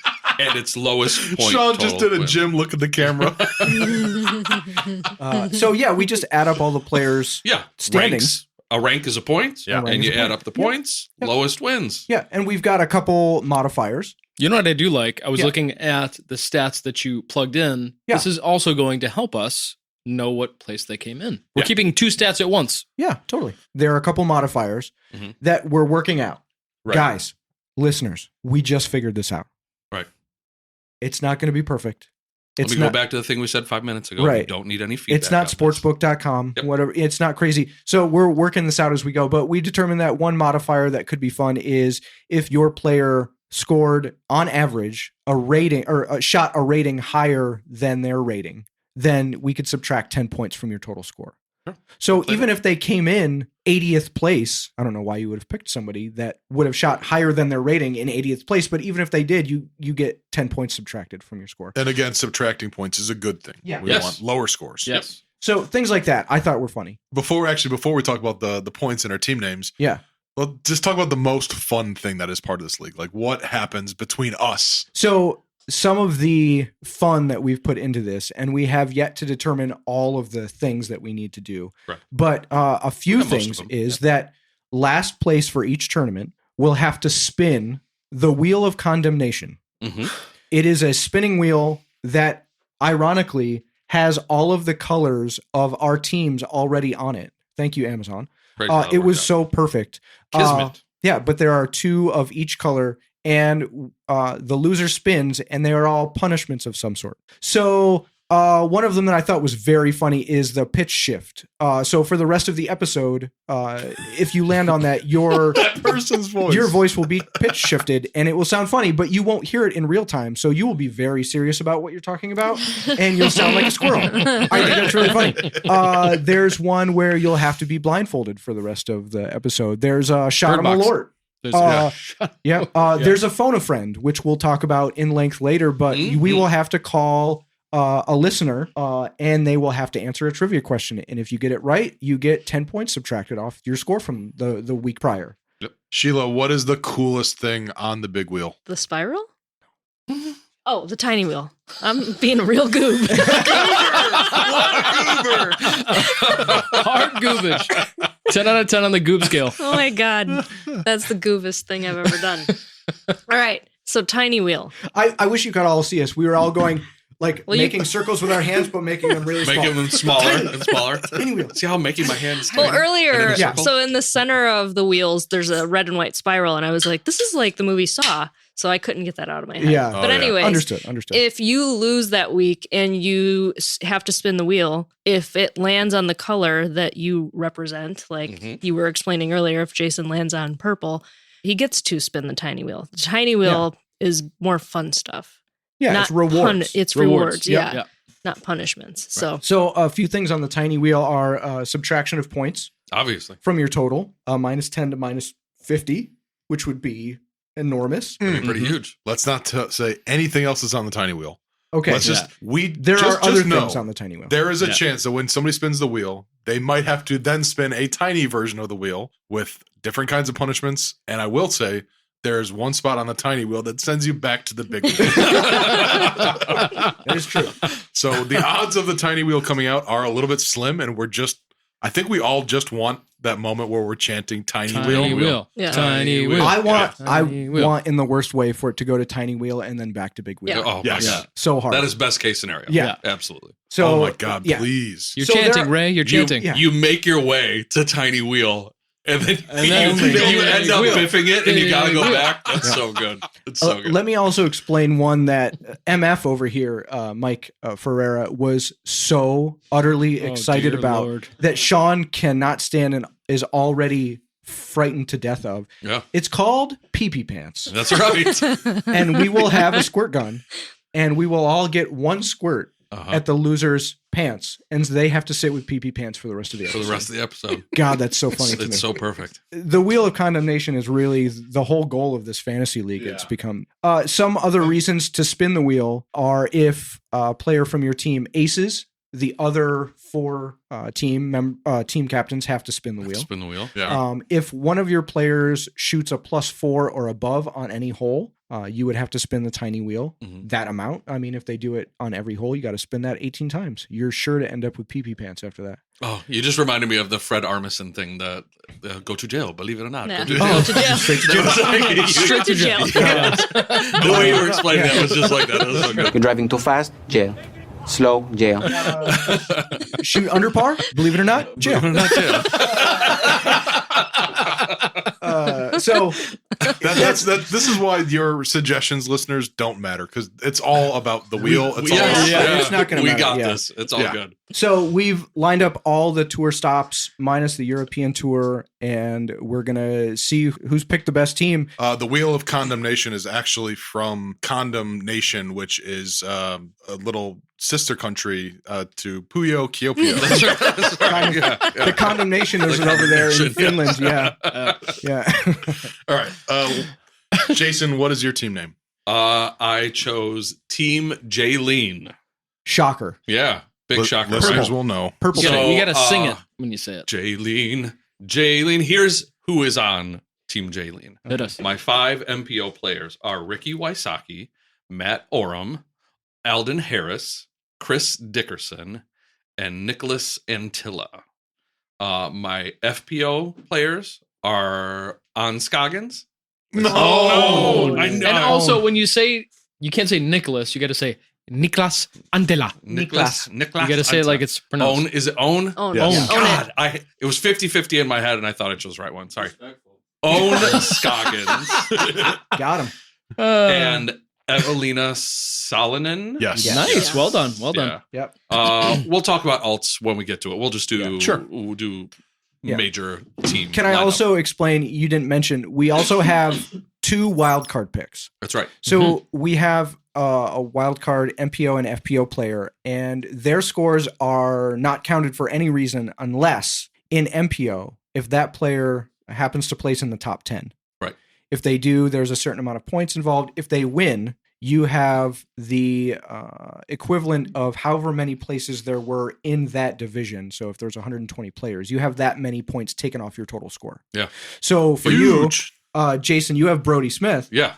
If Brody Smith won chess.com, you would have taken 112 points off your total score. Yeah. Which would have been such bullshit after the way things actually unfolded. Absolutely, it would have. So we each have one of those. That's fun too. You don't want to run through your alts and just do your whole team? Yeah. Fine. Just do your whole team. All right. My alts are Kevin Jones and Nico LaCastro. Low class, bro. Nico low class. And my alt FBO player is Henna Blomroos. Blomroos. Yep. Blomroos. The great thing about your draft is that you didn't know almost anything about a lot of these players. Oh yeah, I left out my FPO wild card is DN Carey. But yes, so when we had our Zoom call, if you want to call it, yes, Zoom draft. It was a Google Zoom Meet. draft. Yeah, Google Meet draft. I did all of 90 seconds of research in order to pick my players. It was more like I went to their Instagram and just like checked the vibe. Yeah. And if I was like, oh yeah, they seem cool. Facebook They stalk. made Team Jaylene. Yeah, that is all I did. Sheila, your team. Just Team Deucer. I couldn't come up with anything clever, but my tagline is cute. But I'll start with my team. I have Simon Lizotte, Anthony Barella, Aaron Gossage, Ezra Aderhold, Vino Makala, and then Paige Pierce and Haley King. Alts, Andrew Presnell, Emerson Keith, and then Sarah Hokum was my FPO alt who was put into play this past weekend. Mm-hmm. And then wildcards, I have Yuli and Hannah Wynn. And your team's tagline. My team's tagline is Simon says the Deucer will win. How is win spelled? Mm-hmm. Huynh. That's very good. Yeah. I love What that else tagline. did she win last year? Clash. 2 years ago. 2 years. 2 years ago. 2022. Excuse me. Yeah. Yes. Yep, that was her first A-tier win. Yeah. Yes, it was. That was awesome. Jason, your team color is purple. Purple. Your team color is Yellow, because that's all that was left over. it's because that's April O'Neil, and the rest of our colors are all based on Ninja Turtles. And Right. April O'Neil famously wore that yellow jacket. Yeah. Oh. So Yeah, perfect. meant to be. Yeah. Turtle power. Yeah. Ryan, tell us about your team. Yeah, my team is Team Contentious Toad. What's the origin of that name? If you know the photo of me and the toad, my spirit animal is the angry toad. So I thought it would be funny. So I'm just going to play into that. And my tagline is, I'm going to win, but I'm going to complain about it the whole time. The whole time. Jason, did you say what your tagline was? Oh, no, I didn't. My tagline is I have no idea what I'm doing and I'm still going to win. Yeah, that's it. It's great. Spoiler alert. Yeah. So I picked a lot of the young guns, almost entirely. Isaac Robinson, Ezra Robinson, Cole Radalin, Adam Hammis, Robert Burridge, and then Holland Handley and Kristen Tatar. Ha ha ha. She didn't play last weekend, which was great. That was the first pick of the draft. Literally. Smartest pick. Smartest pick of the draft. Yep. She's going to play the rest of them. I'm not worried. Yep. Then my alts are Corey Ellis, Gavin Babcock, and Jessica Weiss. And then the wild cards are Drew Gibson and Holly Finley. Holly Finley. Solid team. Team Red, of course. Yeah, Team Red. Yeah. Raphael. All right. Obviously. Sean. Yes, sir. Wait, you're green, and that doesn't. What It's Ninja not Turtle? No, They are all man. green. No. They're all Yeah, green. that's true. I mean, Well, it anyways. still fits, yeah. Anyways, Team Callahallander, if you know, you know. My ever heard of it? my team color is green, of course, and my MPO players are Gannon Burr, Kyle Klein, James Proctor, Paul Macbeth, and Chris Clemens. FPO players Missy Gannon and Katrina Allen, who is recently with child, announced. Thanks for that, Kat. Appreciate you. Also, good luck. All MPO players, we got Ben Calloway and Andrew Marweed. All FPO is Maria Oliva, and my wild card picks are Parker Welk and Lucky Lorenzen. I don't have a tagline. I didn't come up with a tagline. I didn't either, Yeah. but I went last so I could come up with one, and it's terrible. I'll say it in a second. I just came up with it. But then we'll come back to you. So you have until I finish with my team to come up with your tagline. Absolutely not. Whatever you come up with, that's it. Incorrect. You can't not have one. Yeah. Incorrect. Give me more time. You had since last week. Yeah. Leave me alone. Plenty of time, bro. All right, and I am Team Tailwind, and I struggled a lot because everybody else's team felt so silly and cool, and mine's fine. just It's good. It's the kind of appropriate. team It's just name not that as fun. Goober would pick. Fair. All right, Team Tailwind, the blue team. We have Calvin Heimberg, Eagle McMahon, Bradley Williams, James Conrad, Garrett Girthy with the girth, Ella Hansen, Kat Murch, and my alts are Eric Oakley, Evan Scott, and Allie Smith. Wild cards, Luke Sampson and Stacy Ronsley. And my team tagline is, "Let me tell you about the time I win this league." That's great. I love it. That is so good. That's literally just came up with it. Sean, you go. No, That's so good. All right. Since I am Team Callahallander, my tagline has got to be all of this unofficially brought to you by I hate the name of this league.com. That's perfect. Yeah.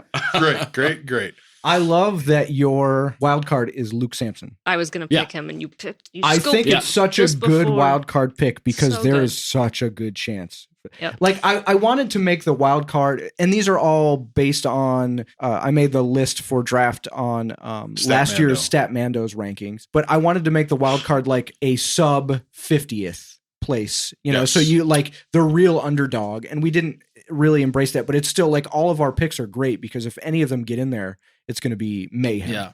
I was torn between Gavin Rathbun and Luke Sampson. Yeah. And obviously we saw how Gavin finished this week. Yeah. That would have gone very well for me. He would have been. But the reason in I the picked money. Luke Sampson is I saw his number of top 10 finishes last year was pretty good. Mhm. I don't really know much about him as a player, so I assume most of the time he's not in the top 10, but when he's hot, he's hot. I assume that's what that's true. I mean, and he played a lot of lower tier events. He played a Okay. lot of A tiers and more smaller local stuff. But he's such a like when he's hot, he's really hot. Cool, player. great. We've talked about that guy enough. Now let's talk about who's What- in first what place after chess.com. Yeah. Yeah. Let's dive in. So should I just go points totals? Yeah. Yeah, So- go from worst Yeah, to, yeah, to yeah. first. So- Yep, worst to first. After the chess.com tournament. Actually, let's go from first to worst because as cool as it is that first place happened, the juice of this is who's in it's last the wheel. place. Yeah, the Oh, wheel. yeah. Fair Okay, enough. so yeah, Right. last place we'll have to spin the wheel. Mhm. So in first place, Mhm. by an absolute fluke,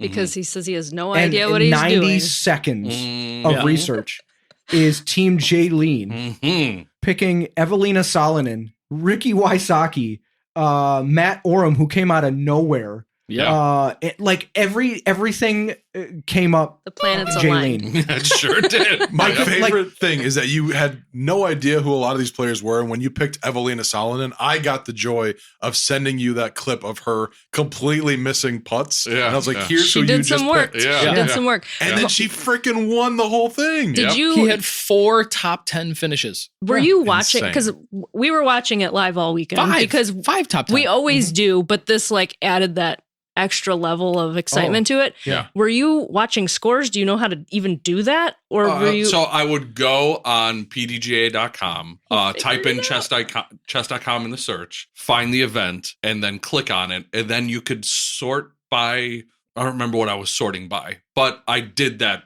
at several points throughout. We'll have to show you how to stream that, but you can. So there's a really cool way to watch it happening live. Okay. At the top of that page you went to, Okay. you click, there's a little trophy emoji icon that you click that link and it takes Just you says what we watch it call live. scoring. Okay. And you can watch it real time instead of having to like refresh it. Like or, footage or the score sheet is being score sheet filled out in front of me. Yes. Oh, that's fun. Yeah. Okay. All right, cool. Yeah. Cool. Which So that'll be a game changer. listeners, this is how far removed from any of this he is. Yes. And And he still crushed. came up with and by 37 points. Yeah. And the scores are by the end of the tournament. It's not per day or whatever. But after the first day, I entered the scores just to see how things would shake out and to make sure that this was working. And he was like in first by like he had half of the points of anybody else. Yeah. And you're like, it's going to shake out. Something's wrong in the algorithm. I got to recheck everything. Apparently, the vibes were immaculate. Jason, And so day only 2, by vibes. it only got better. And by day 3, we were like, this is ridiculous. So Team Jaylene has 7 players and a total of 73 points. That is correct. Yes. Unbelievable. 2 of his players played above their rating, which is shocking considering there were 5 top 10 finishes. Right. That's weird. So 73 points. And then in second place is the Deucer. She had 110 points. 110 points. She had 3 players above their rating, which was great. She ended up having to use an alt in Sarah Hokum because Haley King dropped out in the second day. And then in third place is Sean, Team Callahander. You. Oh, geez, by 1. Yeah. Team Look at you Contentious, two. Yeah, Team Look at you Contentious two. Toad by 1 point, 149 points. I only had 1 player above their rating. And I had to use Jessica Weiss as an alt because Kristen Tatar wasn't there. And then hold on. As Yep. far as the points are concerned, let me get this straight. So you guys eat, sleep, and breathe the shit, and I have half the points you do, is what you're saying? Shut up. I'm going to cut all that out. So in fourth place, just behind me by a point, is Sean, Team Callahander, with 150 points. He had 2 players play above their rating. He used his entire lineup. Gannon, Kyle, Missy Gannon. 3 top 10s. Yeah, that's great. And then I'm happy with it. In Paul Macbeth let me down at his own damn did. track. Come on, Paulie. Pick it up, 52nd dog. place, yeah.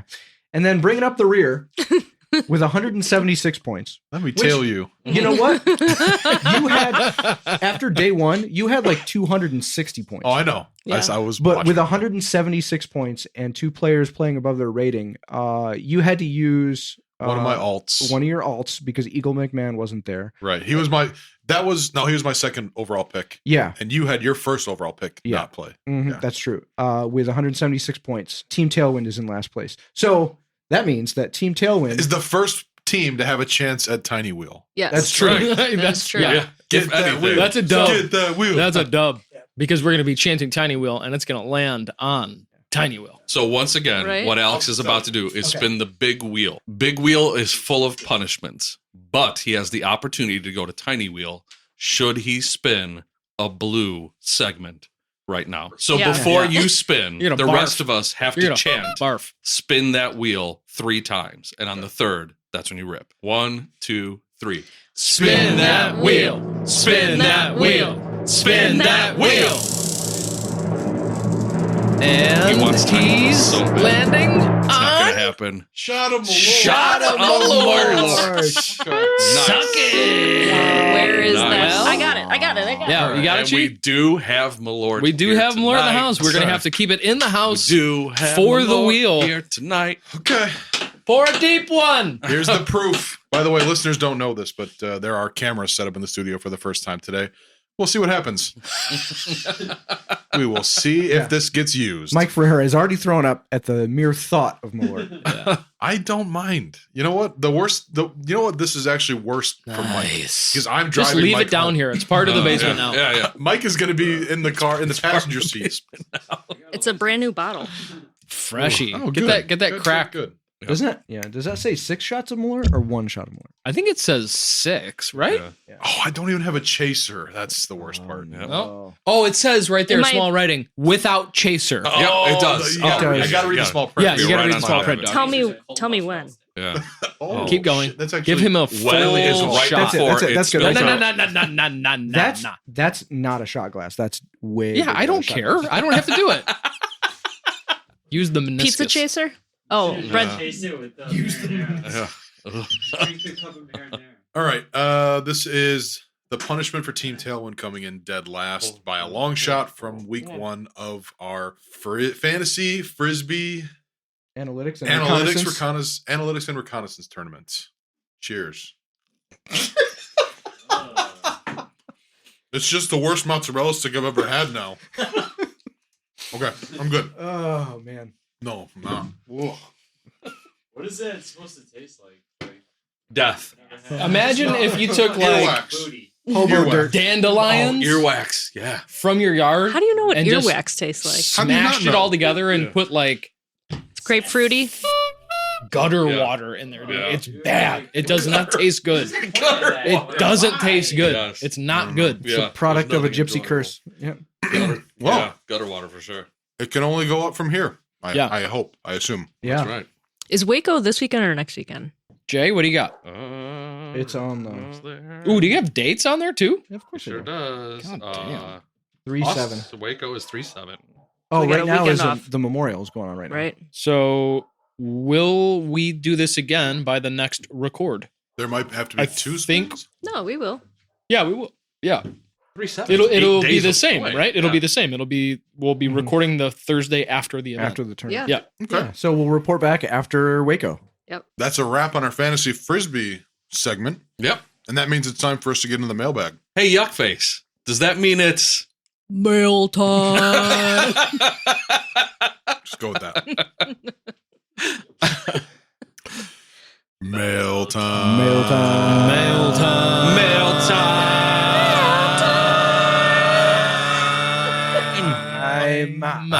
Jason, take us into the mailbag. Let's see where we are gonna start. I think we're gonna start things off with a buddy of mine, Mr. Sir David Cope. He knew we were having Mike on, and his mailbag was basically, "You aren't Ryan Fancher's brother. I'm so sorry. I don't know you personally, and I love Ryan, so I hope this isn't a bad thing. But I swear on everything, I thought you two were brothers, and I think that is so damn funny." So he has a 3-part question. First, who is the better disc golfer Between between the brothers? Yep. I don't know. I don't know.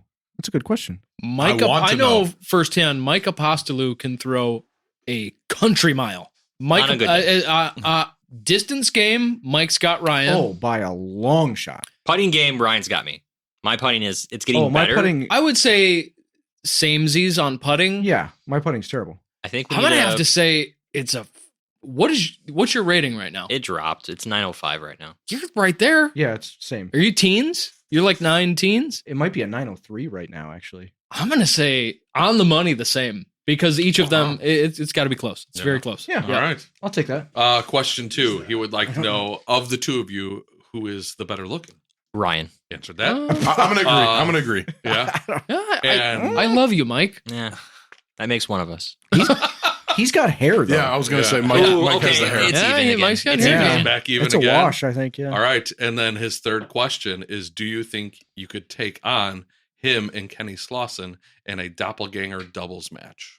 Oh, they don't stand a chance. Oh yeah. Oh yeah, we got that. You guys Why have are mopped the Cope floor and with them. Slauson doppelgangers? Have you not seen the photo No. on Facebook? Oh, there's a photo. It's Yeah, it's- indistinguishable. Slauson and Cope. It's so weird, dude. It's the beard. They do the bandana thing that Cope they got a does. hood and yeah. okay. Sunglasses or maybe. I see. So as long Yeah. as you cover up like 90% of both of their faces, then they're doppelgangers. yeah, yeah. Gotcha. Yeah. Okay. Mhm. Yeah. Mhm. I'm down for that match. Yeah. No chance. You'll do fine. Kenny is Oh, yeah. really bad in competitions. I just got to I stay can tell you from upwind. personal experience. I just got to stay upwind. I'll be fine. Yeah. Right. Right. Yeah. That's a smart call. All right. Next question is going to be a David Garb question. This is for the TDs, assistant TDs, and administrative TDs of the group. Now that the era of, quote, I don't have a cell phone scorekeeping is over, What are the best excuses you ever heard as to why someone couldn't keep digital score?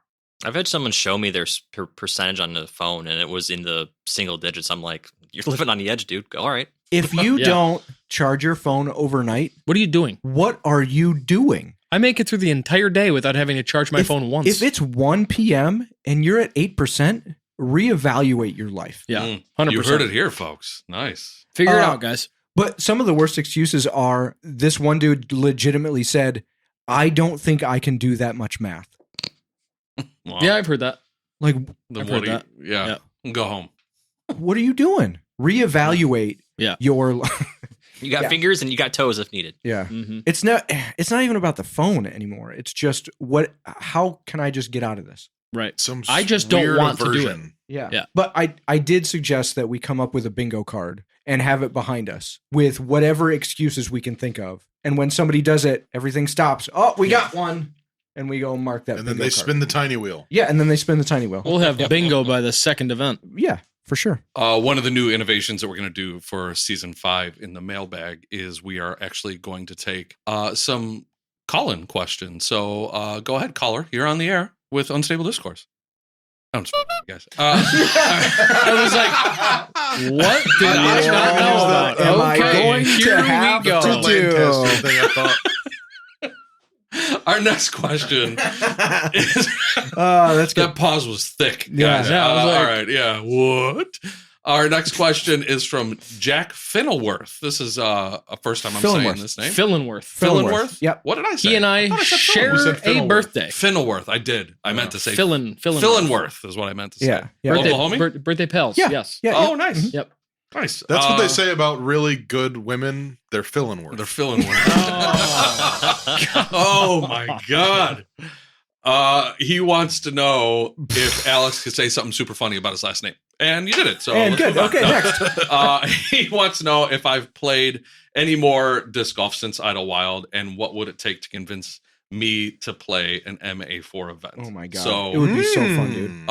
the first answer is no. Unfortunately, I haven't had a chance to play since Idlewild. That's pretty gooby of you. That is super goobs. Why did he say MA4 specifically? What? That's the lowest That's where division you'd be you can play. Oh, got It's it. Got it. the Got it. Yeah. novice division. Got it. Okay. Yeah. All right. Very good. It wouldn't take much to convince me. Like, I've had several people slide up. Oh, you play now? When are we going to be out there? And I'll get there eventually. Probably this spring. My rating is low enough to play MA4 right now, so I'll do a tournament with you. I'd So be so Fraction happy. Run then? Oh, sure. So Fraction Run? Fraction Run. Do I have to have a PDGA number to play? No. You don't. No? Okay. It will be $10 extra for you, Yeah, but okay. I can. We'll do Take it out of the show budget. crowdfunding to get me that $10. Yeah. Next question is coming from Garrett Vermont. How many pieces of Tour Life merch has Sean purchased since the last step? bagel pieces of Tour Life merchandise. Sorry, Garrett. Love Yuli. Yeah. What is the Tour Life joke? is a podcast / video show with Brody Smith and Paul Ulibarri. I see. He's doing a little. Yes. Yeah. Busting balls. Okay. All right. Fair enough. All right. Next question. I have thought about this. I haven't done any Googling yet. Maybe I should have, but I thought about this question a lot. Have you done any goobering about it? I've done tons of goobering about this. Has anyone upper decked Jason with? Yeah, I don't know what that is. What is upper decking someone? Somebody. Did Upper anybody know? decking, as I understand it, is when you take a shit in the top part of in the someone's top part of when someone's it comes toilet. to Right. Yes, Malort, yes. That's what I think like of what upper deck. is? Can somebody look that up? Go incognito for that. Yeah. Upper decking when it comes to drinking alcohol, I've never heard of. I hope the joke is that it's not a thing and he's just got us all trying to find the answer. Oh, Something that's 100%. not Or real. we're going to If invent that's the case, what upper yeah. decking somebody You is are with winning, lore. sir. Yeah, Yeah. So to answer Tim's question, not yet, but TBD. Please We'll- let we'll us know what you are referring to, sir. or if you want to just leave it up to us, we'll figure out what upper decking is Tim Allen said that? at some point. Yeah, yeah, right. That was really good, dude. That was actually really That good. was- really, really good. That was it. Thank you. Our next question in the mailbag is coming from Nick Kaminsky. He says he is so excited for this year. What did he say first? Let's go. No, how did he say it? He said, let's go. Okay, go ahead. Yep. Yeah. And he said he is so excited for this year. Question for Mike. F, Mary, kill Alex, Sean, and Ryan. I'm gonna bend the rules. I'm gonna Jason 3 times. Yes. Good answer. Yeah. Bend the rules and bend him over. Then bend me over. I That's like right. the way you handled that because I was certain I was going to get killed. There was and I'm sure you remember this, there was a tournament. We were on a card together years ago. I was talking a lot during the tournament. Oh, I remember that. With Ishmael. He and I were just in our own world talking constantly. And at some point you were like, guys. It was Delwood tags. You were like, guys, what the Because it was, wasn't me getting mad. I've been a terrible card mate. I remember that. Yes. It wasn't me getting mad. It was another Mike, lefty Mike. Yes. Yes. He was getting like mad. I was like, fair. Yeah. Very fair. I was a terrible card mate. But I fully expected you to say, I'm going to kill Alex. That's for sure. And then next I decided I'm going to primary run. That's funny. Also, I have not yet determined what we're going to bleep. What we're going to use to how bleep. you're going to bleep. Yeah. So that's right. you will have already known by the time I say this. Sure. Yeah. But as of this recording, Right. Not record. ing, I have not yet determined. So Is there something from Married with Children? There's got to be a. I have an idea, and it's not Married with Children. I'll get there. Doesn't he say her name real funny in that? Like, what's her name? Meg? Peg. Peg. Our final mailbag question comes from Christopher Roberts. He asks, I noticed outside of a couple events in the J-Town area, they are all C tiers. Is there a reason we aren't pushing more B tiers or even A tiers? Are they a ton more work? Do they cost more money to run? Or is it something else entirely? I have zero experience running tournaments, so I'm just curious. You are the perfect person to answer that, Mike. well, no. I mean, I have answers, but they're not from experience. I've helped run. I have not run. All the above. He answered his own. It is all the above, yes. Having the higher tiers requires a minimum purse for the pros. So that requires, either out-of-pocket money or sponsors or fundraisers or whatever. Specifically $3,000 added cash at an A tier locally, which is a lot more. Mm-hmm. Mm-hmm. I mean, and then an A tier requires a minimum amount of rounds. So that's 54 holes? Rounds minimum? Holes, yeah. Or 54 holes, sorry. Yep. So that's either all like 27 at Delwood twice or 3 days of tournaments or of rounds. It is just a lot more work. B tiers and above require a certain amount of value in player packs. Right. I think Sean and we all kind of feel is that our C tiers run like B tiers, and it moves up the line. Like our C tiers have a huge player pack value. We add cash. We add $500, even though we don't have to. Yep. Payouts are always great. For those that are worried about points, I mean, the tournaments are so big enough anyway that the players you're playing against, you're going to get those points for with the 220 players a tournament. Yeah. So, and that we can keep the costs down that way. And then if there are things that we need to pivot on, we can, because we have the ability to with a C tier, and we're not required to be shoehorned into anything like Bs and A tiers and majors. And and we are running 4 B tiers this year. Yeah. One of them is Masters only. That's but, true. Clash, the return of Masters at the Oaks, J-Town Championships, and Shanny Classic are all B tiers. Yeah. And that's almost half of the events. Yeah, right. Mm-hmm. Right. So there you go. Well, that's going to put an end on the mailbag. So I'm just going to give me a second here. I'm going to close that up. And then we will open it on the next episode when we have a brand new mailbag session. That's true. Yep.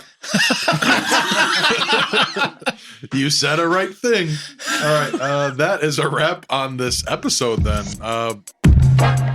Mike, thanks for joining us. MF, thanks for being here. Everybody that came together to make the league happen.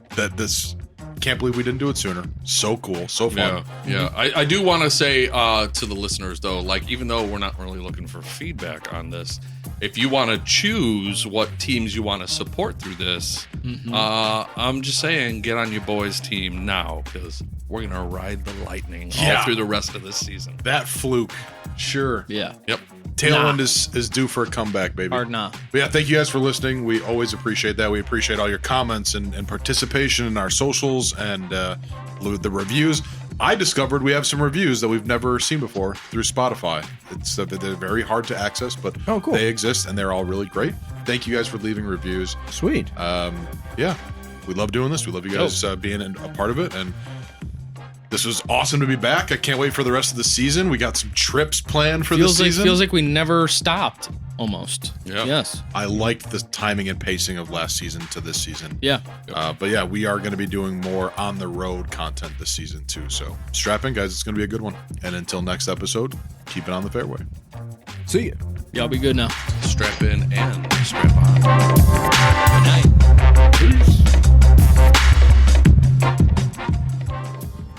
Unstable Discourse is produced by Sheila Callahan. Edited by Ryan Fancher. Beats provided by Alex Seminary. And produced in association with Unstable Disc Golf Gear. Look good, feel good, play good.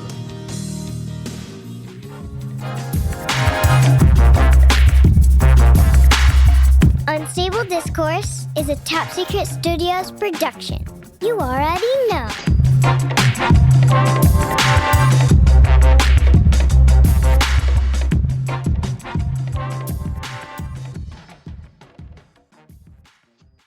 Have you done any goobering about it?